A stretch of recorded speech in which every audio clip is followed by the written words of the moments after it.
Hi, my name is Chris Doe, and this is Uncommon. Uncommon is a production focused on the why of business, media, and marketing. It's made by my team at Neural, a digital agency for challenger brands and talent. To learn more, just visit neural.com. That's neurale.com.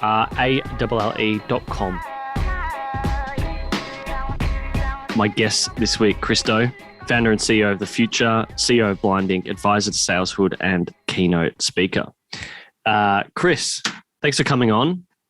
It's nice to chat to someone in the US, and I've got to say ahead of time, thanks for introducing me to David C. Baker, because that guy and Blair Eanes have changed, I reckon in the last year in particular, have absolutely changed my world. So you were like the gateway drug to those guys. So I've got to preemptively thank you for that. Curious how you found David. I found David probably through Blair Eanes. Okay. I can't remember, but I bought his book and I hadn't read it. Yeah. And then he sent me a copy of his book. So I was like, hey man, read it. So it's neat when an author actually sends you a book. It shows you that they care and you're at least on their radar. But I heard of David Baker actually before I heard of Blair Eanes. So let me see if I got my chronology right here.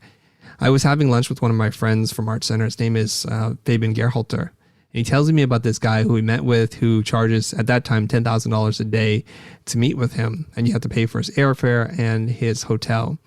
But he was lucky because David was in town, so he didn't have to take care of the hotel or the airfare. And so they wound up working with David, and David changed his business and his life. That's how I found out about David's name. But I didn't really read his book until much later, until I started to talk to Blair Eanes. So Right. Those two, as you know, are thick as thieves. They are thick as thieves. And I think anyone listening to this who likes your work, who runs an agency or a media or creative business, or really any expertise business, you should be listening to what these guys are up to. It's very, very interesting stuff. And for me, having come from, I was always on the client side, like working in marketing and sales. And so coming into the business, my wife and co-founder in our agency, she was the creative and I was the business guy. And so to understand the business side of things from those guys and yourself was very intriguing. For anyone who is in this space, they should definitely have a look. Now, childhood, what's your earliest memory? My earliest memory, it's vague because I think it's pre-language. It's like me sitting in a little tub of water, taking a bath and sitting on the floor. And I think it's from Vietnam. I can't confirm it because my mom's like, no, that never happened. But it's pretty clear in my mind. And it's probably because one of my aunties was bathing me. Yeah, right. Which part of Vietnam was Saigon. your family from? Saigon. Okay. Yeah, from the south, yeah. And, you know, I know as a kid, your dad, he was an engineer. He worked at a semiconductor company. Mm-hmm. Your mum as well. Well, she worked at IBM, but at heart, she was a bit of an artist. I think from memory, it seems like both of them had at least 8 to 11 siblings, actually. Similar to my mum. Right. She was one of 10. Yeah. So big family. Big family. On the dad's side, on your dad's side, all very engineering focused. On your mum's side, poets, painters, artists. Mm-hmm.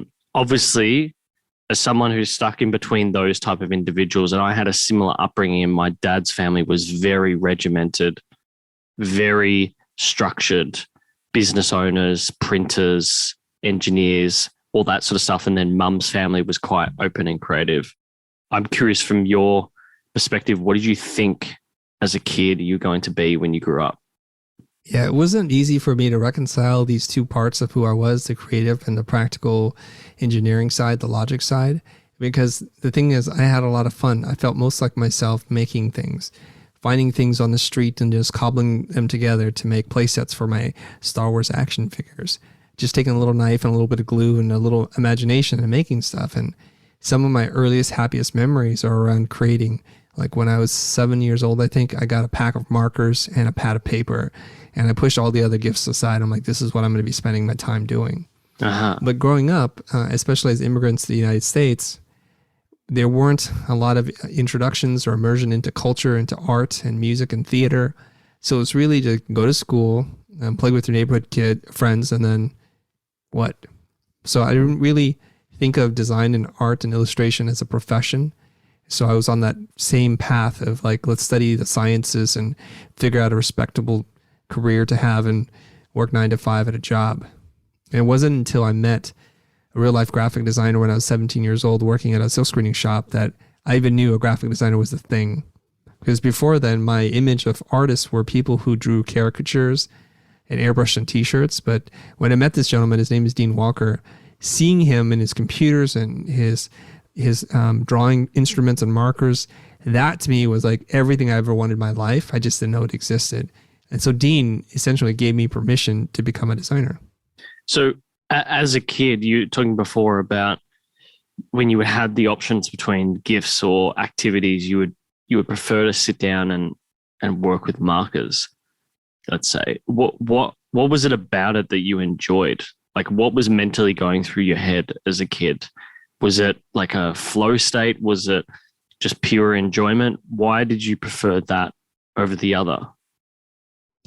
Okay, very good question. So I just want to let you know, because we came to the United States after the fall of Saigon, there wasn't a lot of money or resources growing up. I distinctly remember moments in my childhood where there's no tape, no scissors, no nothing in the house.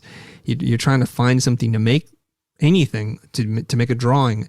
I was fascinated by comic books and the idea of pop culture, but the tools were very limited. So getting a pack of like, I don't know if it was 12 markers, I was like, well, this is unlimited potential to me.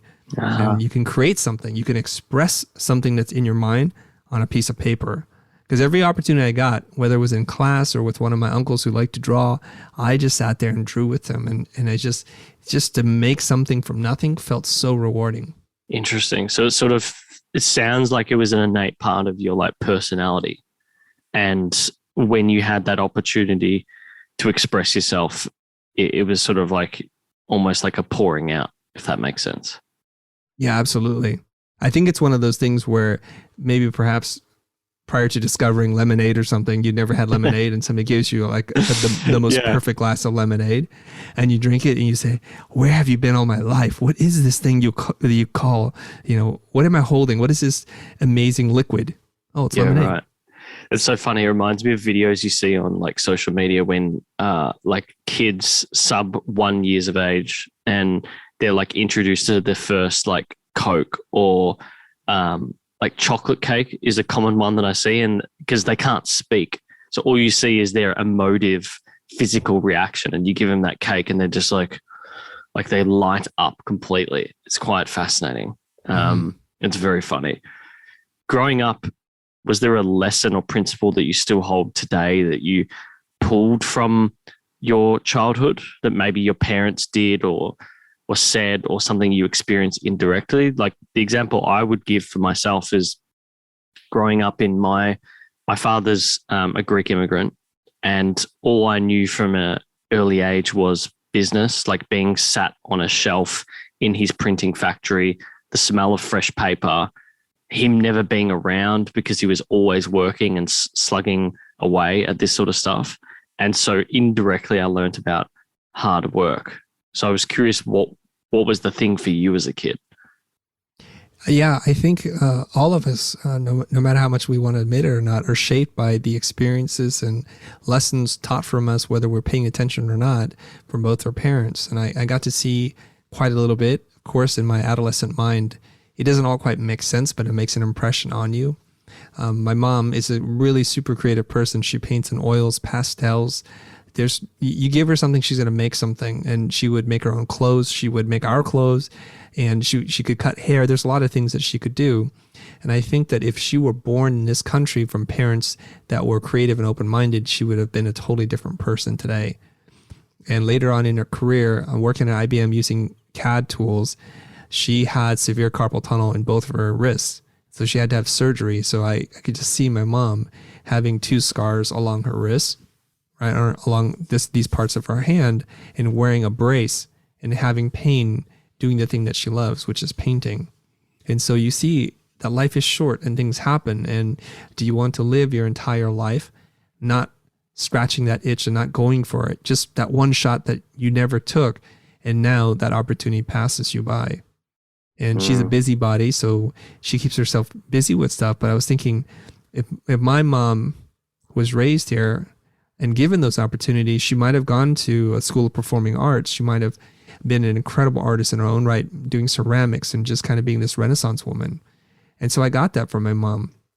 And I can see that from all her siblings, my many cousins and aunts, that they too tried to pursue their creative life. They were much younger, so they had more opportunities available to them, but they couldn't connect the dots. So though they were happy and passionate people, they weren't successful in the business sense. And then you flip to my dad, and his whole side of the family is very much the same, very logical, right-brained, work hard. Some are attorneys, engineers, some are dentists, so they're all kind of in that very professional state, and they're doing well in their lives. And my dad, not having, he learned how to speak English in America. He had to come up the hard way. His first job was to bus tables at a bar restaurant. Then he learned how to mix drinks, and he just worked his way up. And so growing up, I didn't see a whole lot of my dad. He was up at the crack of dawn before I woke up for school, and it was dark before he got home. And he's a very quiet, reserved, humble man. And you hear this a lot about families where the big piece of chicken is for dad. Dad works the hardest. My dad's not like that. He's like, you kids eat the chicken. I'll eat whatever's left. And so he always put himself second. Being the oldest male of many brothers and sisters himself, and his father, my grandfather, passed away when he was really young. And so my dad had to grow up really fast and become the father to his many brothers and sisters.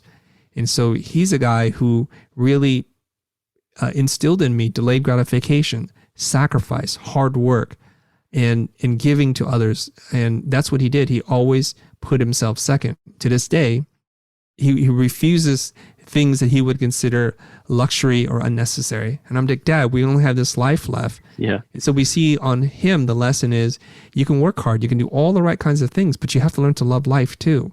And it's that balance between the expressing of yourself, the love of life, and your one shot at it, and also saying it's not all about work, because at the end of the day, there's more to life than just work.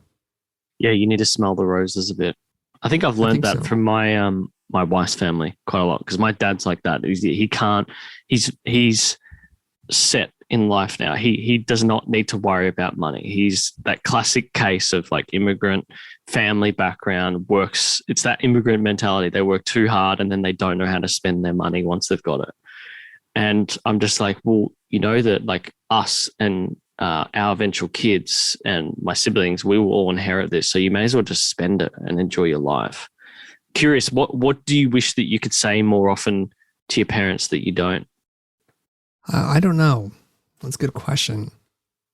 I try to say whatever it is I need to say to them. They live not too far away from us.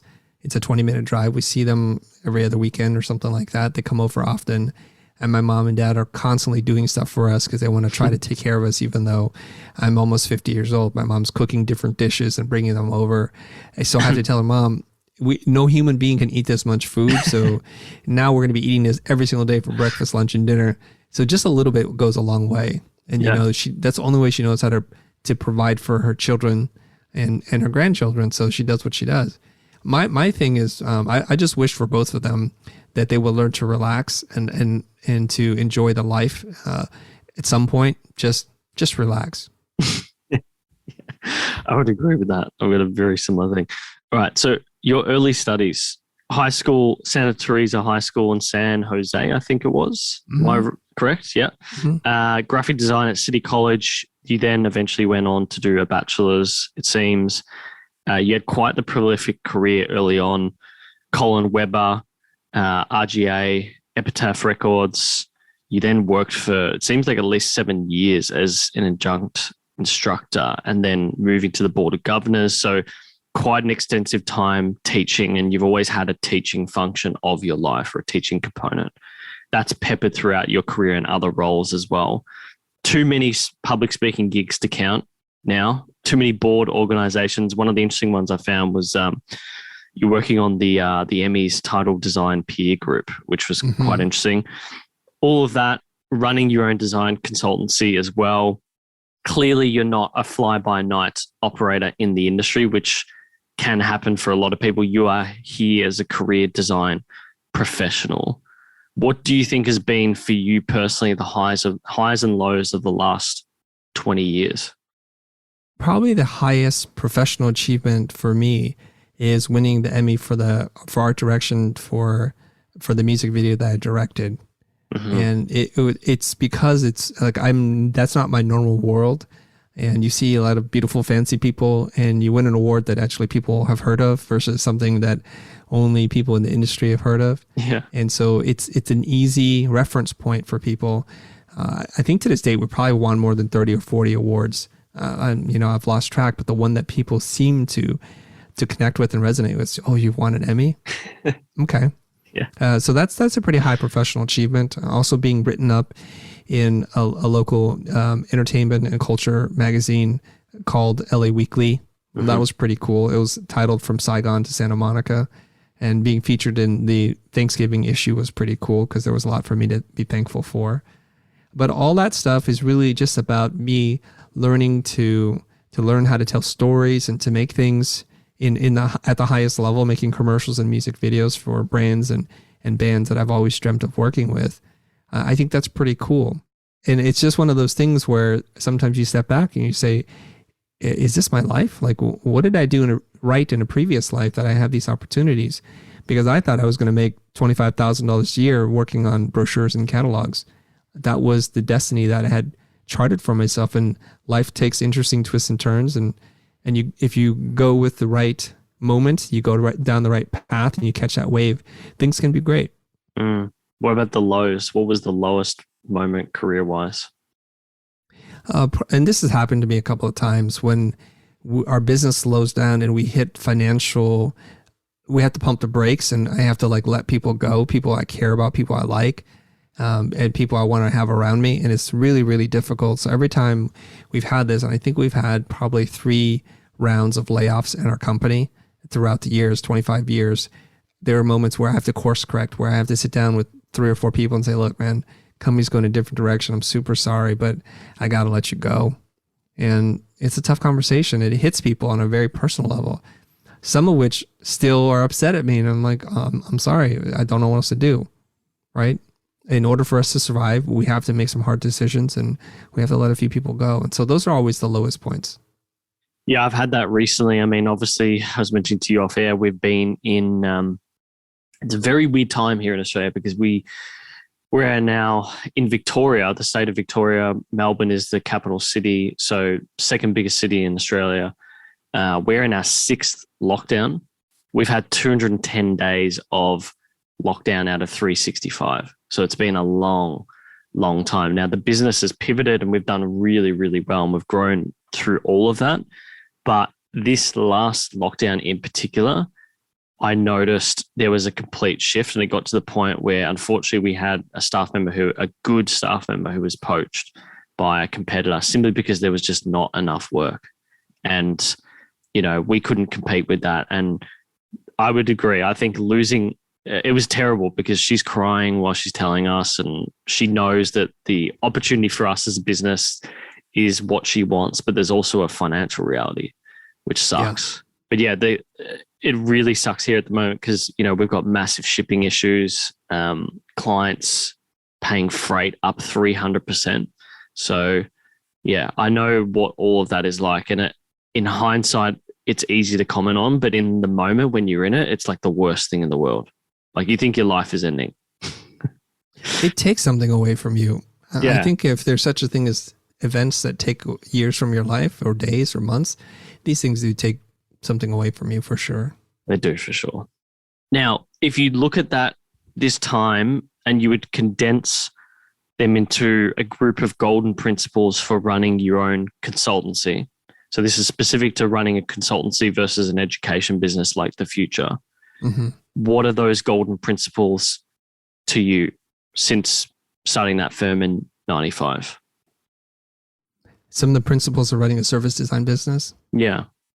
I think making sure your pipe is full with marketing, with lead generation, with client building, client services, maintaining relationships. I think all those things contribute to a steady flow of potential opportunities.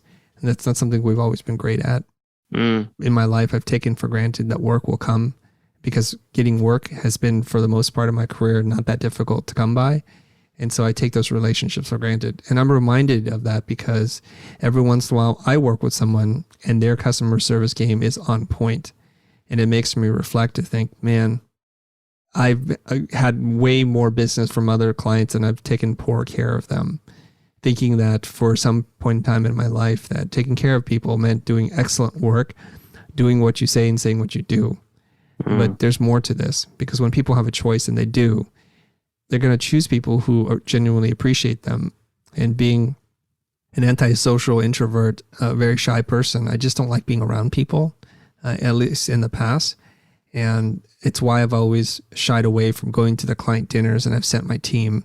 And so they don't know who I am. They have no idea. They have no relationship with me. And so when people move on, they move on with them.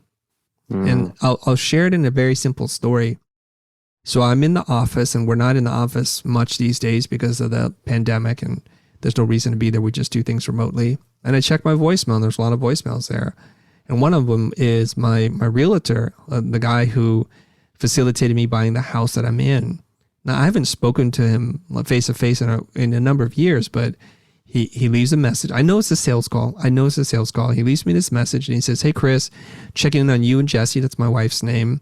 I just wanted to share this fun fact with you. You've now lived in your home for, I think he said 14 years. And I just wanted to share that with you. As always, I appreciate your business. And if you need anything, don't hesitate to call me. And I'm sure he's sitting there literally going through his Rolodex and calling everybody on their anniversary. And that's what he does. But I was just sitting there thinking, look, I haven't done business with you, but he's staying top of mind. So that if I want to sell my home, or if I want to buy a home, or if I want to recommend an agent or a broker in the neighborhood, I'm going to recommend him. And it's wonderful that he does that. And I hear how other people take the customer service game to the very next level. And I was reading this book. It's called The Truth of Service or something like that. And they share stories in there, and they say the whole point of customer service is you're creating memories. What's the memory that people are going to take away? So people go to Disneyland because it's an experience and they see things. But what they remember is that time that mom and dad made them feel like they're the most important thing in their lives.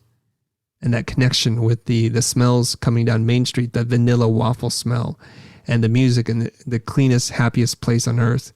And it's magical, and we forget reality, and we forget that sometimes we don't agree with each other, and we're fighting with our siblings and those kinds of things.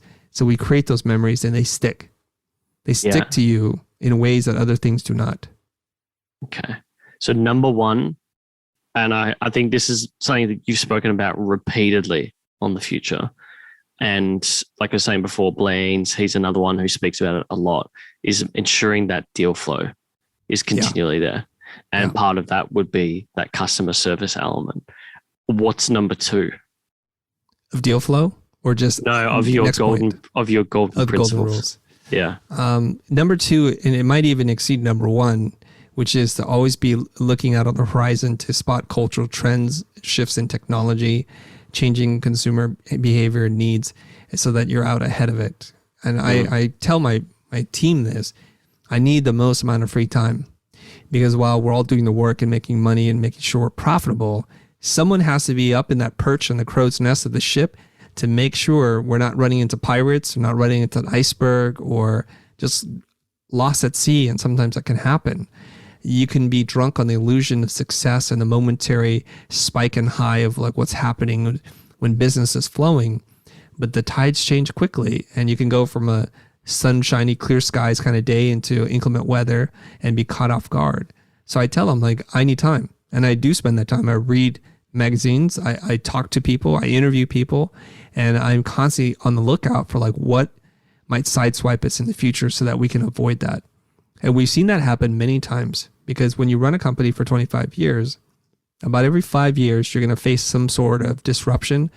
If you don't rise to meet that challenge, you're going to be in a state of decline. So for us, our last big pivot was going from doing commercials and music videos to doing brand work and doing client direct. Interesting. You know, looking back on that in hindsight, is there any key indicators for when that moment is happening and when you physically feel that you need to make that change? Like, is it something that just innately comes into your brain because you've been all consuming this information, and you realize and you start to connect the dots like brains do, because we are just essentially pattern making or pattern searching individuals. Is that the moment? Yes and no. I think every time I look back, the writing's on the wall. The messenger's been knocking at the door, leaving slips under your door and in your mailbox, but you just refuse to see it because we're attached to our past. We have a clear definition of who we are, and despite like the opportunity that exists, it's better and safer for us to hold on to the old thing. I remember this conversation with my executive producer. I said, I'm concerned that people are no longer watching TV and therefore no longer watching commercials. And guess what? We're in the commercial making business. And so the demand for the work is going away. I can see that in the numbers. It's not obvious just yet, but I can see that instead of growing, we're starting to top off and slip into decline. The number of opportunities are getting fewer. We're facing more competition. The jobs are getting less creative. And he's like, Chris, don't be an alarmist. We'll be fine. There's always room at the top. And it's like, you're admitting that the boat is sinking, but we're at the highest spot of the boat, so we won't die first, but we will eventually die. And I walk away thinking, you know what? I have to take matters into my own hands. If you wait for all the information to be clear, it'll be too late. It'll just be too late. So part of this is understanding that I think we have a leak in the boat, and there's another boat. It's not as seaworthy, but I believe this is the boat we need to get on. So everybody that wants to get on, let's go. And it's a leap of faith. And you have to do that. And what happens is that as you sail away and one boat goes one direction and it's disappearing on the horizon, you do have doubts. You ask yourself, did we make the right decision? And I'm still here. I'm still kicking, sometimes screaming. So I think we've made the right decision. What if I told you the way to take your brand to the next level in 2021 is with TikTok ads? A lot of our clients come to us with a problem. They need to take their brand to the next level. They're typically doing 5 to 10K a month, and they need to jump to that 25, 50K per month level. And Instagram and Facebook just isn't what it was. So what's the commonality amongst all this? It is primarily opportunity in a saturated market. And we think that TikTok ads today is the answer. Now, Neural follows a 2-phase process to guide you as a challenger brand on the way to growth. Phase 1 is all about knowing your brand and niche back to front with a focus on breaking even or getting above a break even. Phase 2 is scaling that creative to blow up your sales in the process once we've secured you as the leader in that niche on TikTok. You do this with the right partner, a committed partner like Neural, and you'll build that confidence in an area that has typically been saturated in the past. There's not a silver bullet, and we'd love to chat to you. So book in a consultation with our specialist team. Just go to neural.com/TikTok. That's NEURALLE.com/TikTok, and we'll chat to you from there. Can I ask why, if you look at commercial and TVC type stuff, the obvious pivot to me would have been, I don't know what year this was, by the way. The obvious pivot to me would have been something more like digital ads or social ads, but you made the jump to brand. Why was that the right decision for you guys? Yeah, so I think it's going to be hard for people to process this, but I started my design firm in 1995 at the age and the dawn of the internet. I literally remember calling my brother when I was working at the ad agency, Colin Weber. I asked him, what is the internet? Like, this is like me asking Morpheus, whoa, what's the internet? And he's like, okay, it's a bunch of computers connected together, developed by the military. I'm like, no, what is the internet?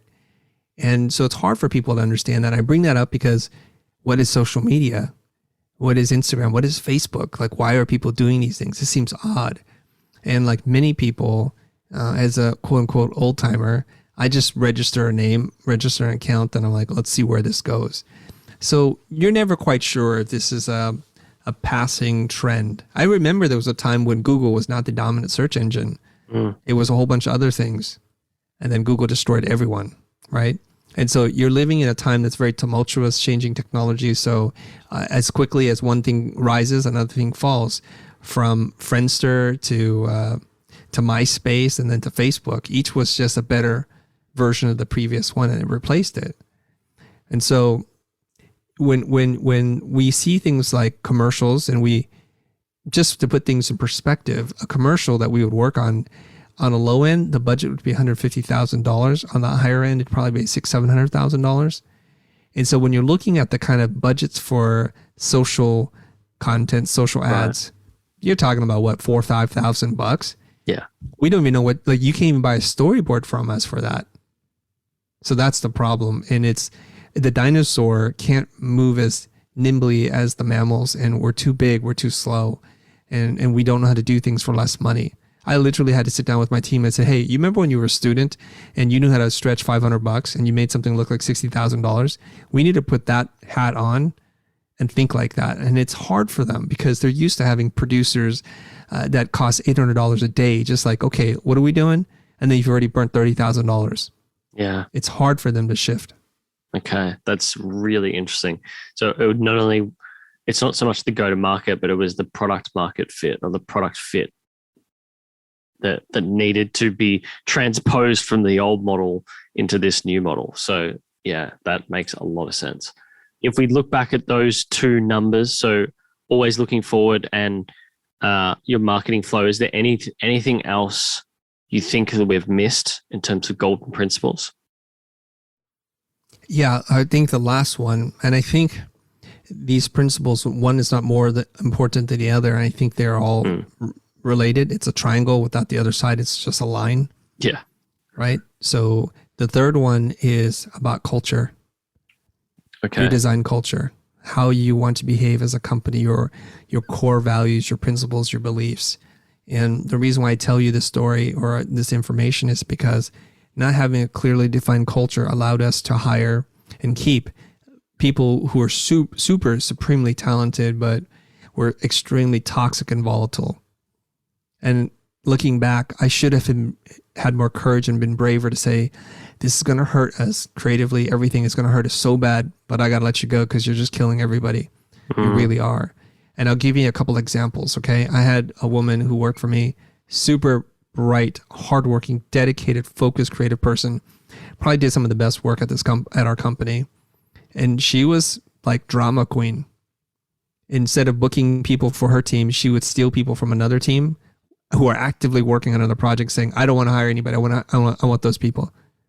And then my other creative director was like, what do I do? I'm like, I don't know. And so it took a long time for me to say, you know what, that's not working for us. Let's just take a break. And it also comes from like my executive producer, and I have many. And so he would like just drive me insane, second guessing the creative team, always nervous about things, and then agreeing to do work and not going to bat for the team.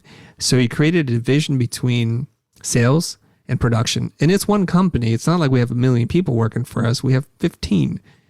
And I remember he and other executive producers drove away some of my best creative people. So I should have been brave to protect that core talent, that team, to let go of crazy creatives and to let unsure, nervous producers go too. And it wasn't until I started to literally write down our core values that started that change, because we had a company that I was not thrilled to go to work at. And there was a lot of passive aggressive energy coming from me and from other people. It's like, this is weird. What am I doing at this company? I don't even want to work here anymore, and I own it. So you had to protect the culture. It's very interesting. I always remember this quote from Buffett. I don't know the specific quote, but the context is that you should always give praise in a group setting, but negative feedback should always be in a private setting. And the thing I learned from that is that you do need to pull people aside and have really strong conversations to nip things in the bud there and then. Because in group settings, it's awkward as fuck. Like it's so awkward and because you're human, right? You're dealing with a social aspect as well as a business aspect. And it's so hard if you see this behavior in a group to either call it out or say something about it without coming across as a bit of a douche. So that's the dilemma you have running a business. But I would agree. So we've got our three: the future, content, courses, and tools. I think I said earlier, as someone who worked more on the client side and was brought into this business or this industry by my wife, who's a creative director, I would say your YouTube content changed my life. Like, there's no other channel. When I was searching specific keywords, there was no other channel that existed for what I needed, and it fit it perfectly. It was incredibly valuable. I found people like David C. Baker from it, who taught me sort of that creator economics or expertise economics of the industry. I'm sure many people thank you for your work when they meet you, but I was curious, what do you wish they told you about the future and its impact on their career? I think I already get whatever it is that I could hope for in creating content. Hearing it from mouths like yours, seeing in the DMs, and people having all kinds of success stories from all over the world in places where people would be shocked. Like when I get messages from first world countries, it's to be expected. But when I get it from third world or developing countries, I'm like, good for you. You're making more than 8 times the average income of someone, and you just applied the principles. Okay. That's what you do. So having that kind of success and fulfillment, or people saying, you know what, I almost gave up on myself, not in life, but just in design and creativity, and you gave me the fuel to keep moving forward. I'll watch this video just feeling really down, and you gave me insight and clarity on something. And I don't know what it is, but they feel it because they say it. So there's nothing that I wish they would tell me. It must be because you've got the blind ink. What's it like when you've got something like the future that is sexy and new and it's pulling you away from a business like that? Like, how do you split your time up? I'm going to be just very direct with you. I struggle with this. If I could, I would have conversations with people like you all day. I'd coach 100 people at a time and just be on social platforms trying to help people, because I want to be a teacher to the world. And then I neglect the business. I'm not writing posts. I'm not creating courses, the things that actually make us money. I'm not doing brand deals, and I don't want to do any of that stuff, but I have to because I have a team to support, and they depend on me. And so I would rather just frolic about and help people and have a good time. And that's what gives me the joy of my life. Somebody had asked me this on Clubhouse. They said that if you don't have to run your company and money were no issue, what would you do? I said, well, I think I'd do exactly the same thing. I would read, I would talk, I would share, and I would teach, and I would have conversations with people. Except for now, I just don't even think about the money aspect anymore. Yeah. So if there are any rich benefactors out there who want to give like a boatload of money to us to support these kinds of ideas, I'm happy to take it. Yeah, you should turn the future into a non-for-profit and just get people to donate to the cause. I don't know if that'd work, but that would be quite funny. So we live today in this networked age. I know you've spoken many times about how important it is to create your own personal brand, especially as a creative. And, thinking about how our agency sits within the creator economy with a focus on talent, I would say. So we've had a front row seat to how creators live and breathe personal brand. But I was just curious, from your perspective, what do you think that creators get? Like when I say creators, I mean like influencers, people who are punching out content in this low attention environment. What do you think that they get that designers and professionals in the ad industry or the creative industry just don't understand? I think they grew up in a time where they had the neuroplasticity to accept a different reality that was very different from the one that came before it. In the old model, a few people, the gatekeepers, if you will, editors of magazines, curators of museums, executive executors of whatever, art buyers, art directors, and they got to decide who was going to be king. So they were a king or queen maker.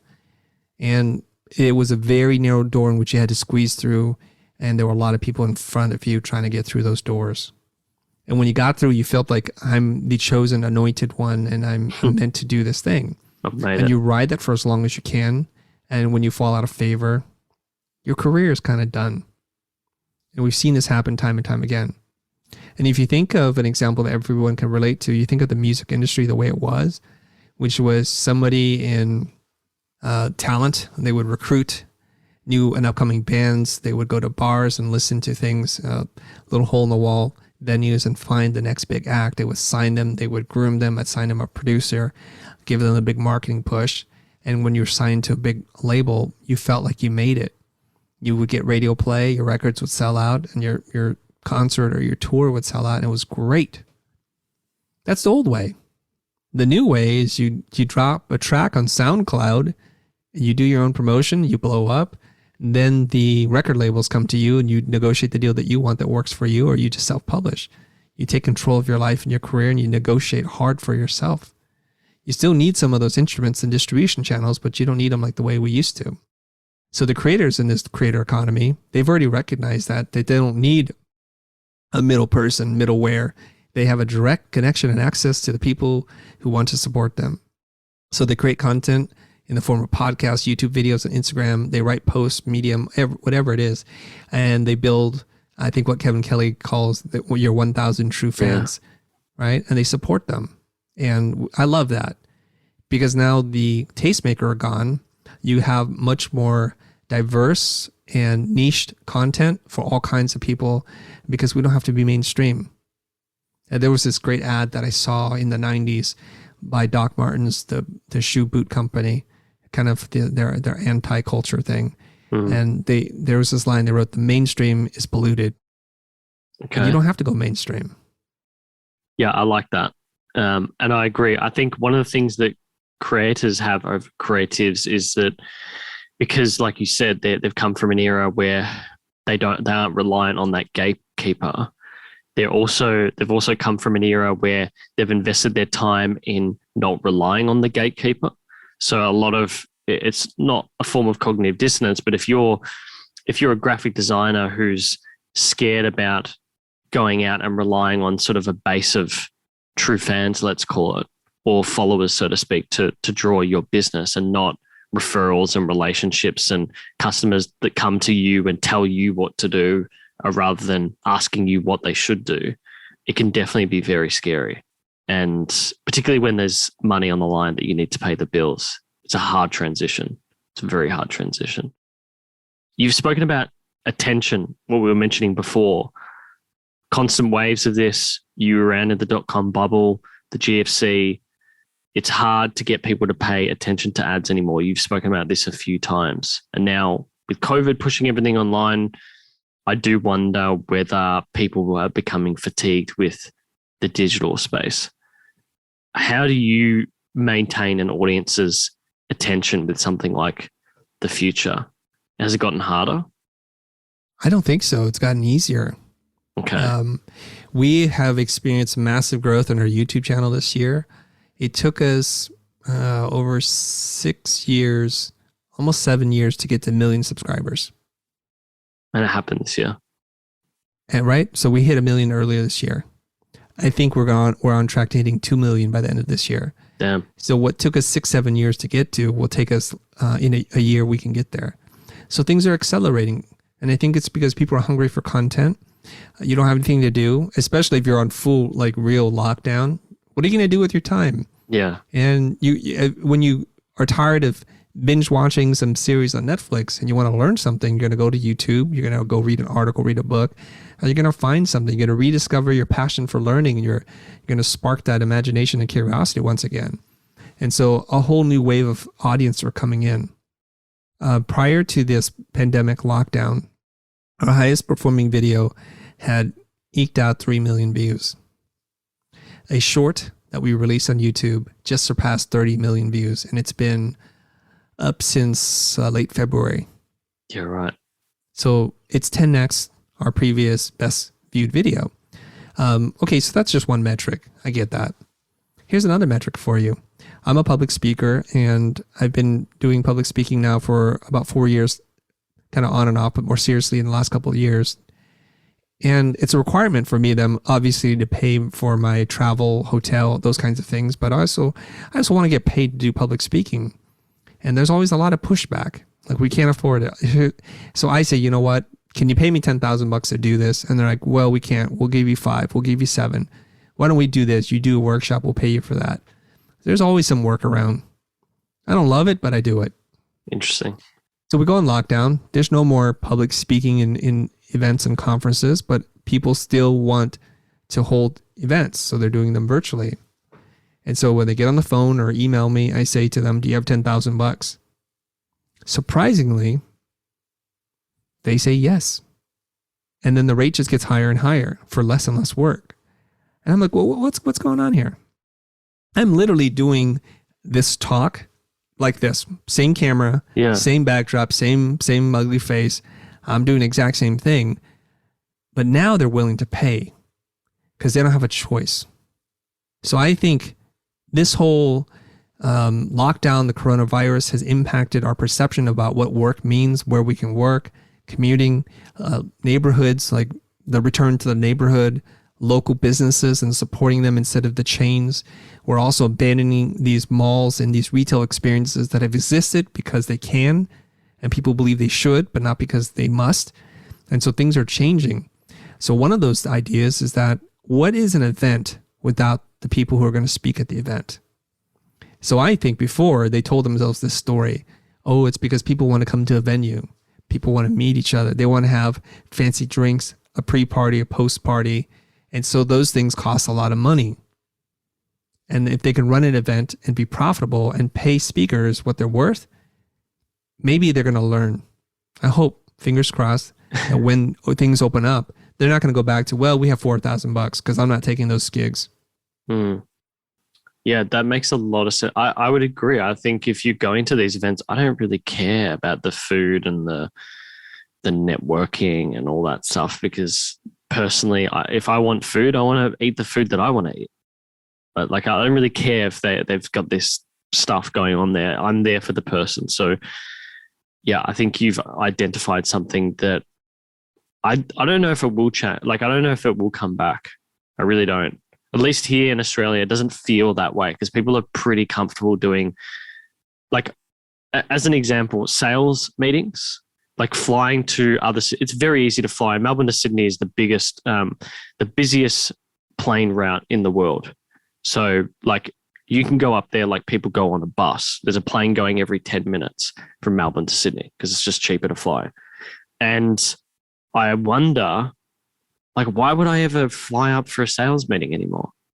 Like, it's perfectly fine to have this conversation with this video quality and people love it. And it's just like, it's changed everything.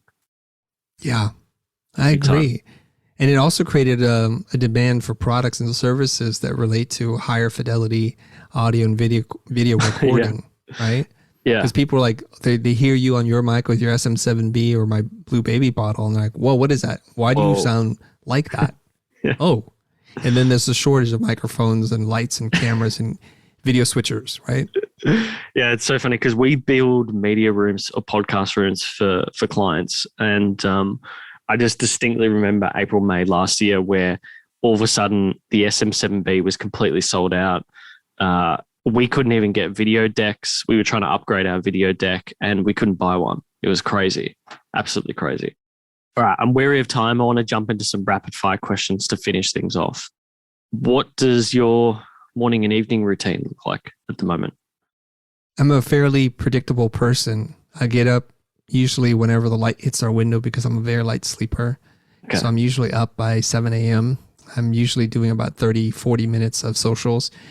I do this in like the infinite loop. I jump from platform to platform, answer as many questions as I can. And by the time I wrap back to the original platform, there's already a slew of new messages. So I had to just learn to stop. Yeah. Right. And it's how I stay connected to the community, understand what their sentiment is, because I read their comments. I respond to as many as I can. And then usually I'm showered and ready to go. And I sit in front of my desk and I just try to knock out my 3 things for that day.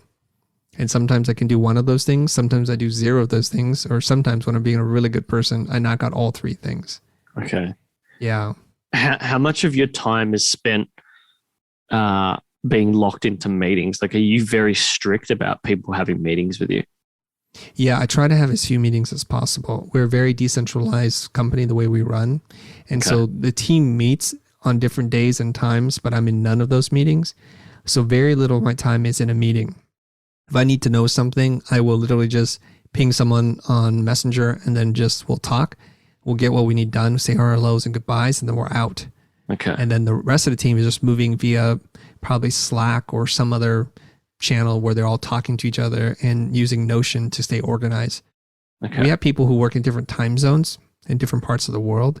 And so they're able to tune in, get what they need, and then they're out. And every once in a while, we do need to have a team meeting so we can see each other's faces. We can see some of us got hairier, some of us got bigger, put on some pounds. And just so we can say hello, it's like, okay, so you look a little different today than you did, 2 months ago. And we do that. But meetings are usually super unproductive waste of time. It creates the illusion that things are happening. And usually you could just send an email. Yeah, I agree with that. What about at night? What's your evening routine look like? Usually what I do is I eat dinner and I'll sit in front of the TV for a little while. I do need to recharge my batteries as an introvert. I spend most of my days talking to people, doing media, writing, recording, doing something like that. So I'm usually wiped out. So I'll veg out in front of the TV for a little bit. And depending on what my workload looks like, I will go back upstairs, which is where my studio is. I'll knock out whatever I need to finish for that day. And that usually gets me to about midnight. And then I start my preparations for sleep. And what have you been watching of late? Well, I'm watching all kinds of series. I'm on every, I've got every package from ESPN Plus to Disney to Apple to Hulu, Netflix, and Amazon Prime. Yeah. So there's no shortage of quality content that's hitting me. I recently watched Mayor of Easttown, which stars Kate Winslet. Yeah. Yeah. A little slow drama and builds, and my wife wanted to watch it. I'm like, okay. And do you rate it? Because a lot of friends have spoken about this series. Do I like it? Yeah. Did you like it? I liked it. I felt some parts of the writing was a little convoluted. Yeah. Because it's trying to extend the whodunit part, and then it gets a little crazier and crazier. I'm like, okay, all right, if you say so. So some parts, if you watch it back, if it were cut back in sequence when things happen in a linear way, it might not make any sense whatsoever. There's some funny little patches here and there, but I really liked Kate Winslet as an actress and her portrayal of the character. It's as much as it's like a whodunit kind of situation. There's strong character building between a kind of a broken nuclear modern family. No, it's. I mean, a lot of people have spoken about it about a month ago. I'm still watching things like House of Cards. I've only just watched that recently. Okay. Yeah. Well, yeah. One nice thing about the pandemic is you get caught up on all the series. All the series. All of them. Every single one of them. Well, there's so many memes about things like The Sopranos. I've never watched The Sopranos, and that's the next one on my list. So I'm just catching up. Right. Last question for you. What's the best purchase under $200 that you've made in the last 2 years? My God, under $200? Yeah. Probably my Stream Deck from Elgato. Yeah. That thing's a little beast. Yeah. It's good, huh? Yeah, it can do a whole bunch of things. I'm a keyboard macro automation kind of guy. Okay. I don't even think I've tapped into it. I haven't created custom icons yet, but the fact that it can queue up songs, sound bites, I can create shortcuts for Zoom, for Keynote, and for everything else, for Photoshop, for everything. It's really super cool. Nice. Quite powerful. Nice. I like it. Yeah, Elgato is amazing as a company product. We use Blackmagic Design only because we couldn't get the Elgato deck because it was sold out. But I do want to get the little macros with the buttons and whatnot set up. But Chris, thank you so much for doing this. I know it's the end of your day, so hopefully you get to have a break sometime soon. But enjoy your evening. Thanks for coming on the show. Where can people find you on the interwebs? I try to make it very easy to find me. So if you're interested in what we do, the mission, the products, and the courses we release, go to thefutur.com. It's Futur. There's no E at the end. Thefutur.com. You can find me on social media. I'm everywhere at the Chris Do, and Do spelled D-O. Yeah. That's it. And we'll link all of that But Chris, thanks for coming on the show. Thank you very much, Jordan. Thank you so much for checking out this episode. If you liked it, do subscribe. And of course, like it on YouTube if you're watching as well. We'd really appreciate that.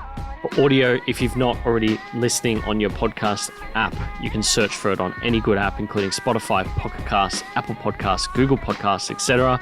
For video, if you're not watching, you can search Uncommon Podcast on YouTube. It's the first one that appears every single time.